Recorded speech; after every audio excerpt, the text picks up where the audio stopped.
her friendship and just being around her and having her in my life is the biggest blessing that the show's garnered me. But like, and there's been a lot of things, but I really feel. We need to listen. Sorry, but it's a true sisterhood, and it's I think the heart of not only maybe our lives with the show in a sense, and it's something we're really proud of.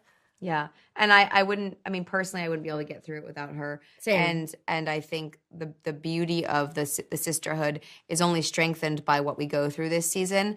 And I do think there has to be, and the respect for each other. Mm-hmm. I think it grows and you get to really see that blossom. And she's a luxury of a scene partner and as a friend too. Insane. So yeah, that we're super luxury in terms of that. It is a character itself. It changes the way that you move and feel and talk. We wanted Italy and France to feel different. We ended last season with Italy being a vacation, like phone away Emily. This year she's also working, but she's still having that more carefree, romantic, kind of like letting go feel. And then when she goes back to Paris, it's like, let's go. And so I think the hair specifically this season also helped with that. It was a bit more romantic and then sharper in Paris. And I think just more...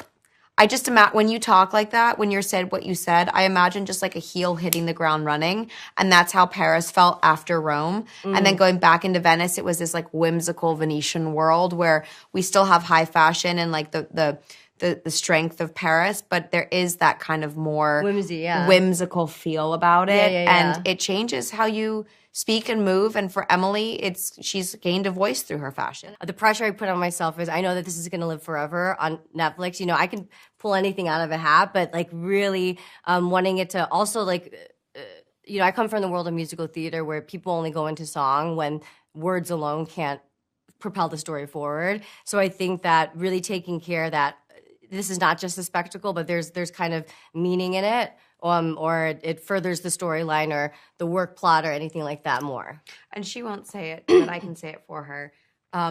If it weren't for her determination and her resilience, they wouldn't be what they are on screen because she's responsible for choreographing. She puts together the numbers. It's on paper, but what you see on screen is because Ashley made it that way.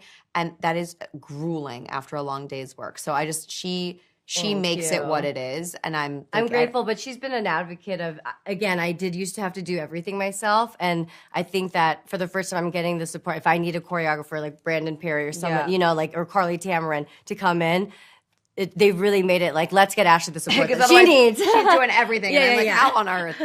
Yes, it felt, incredibly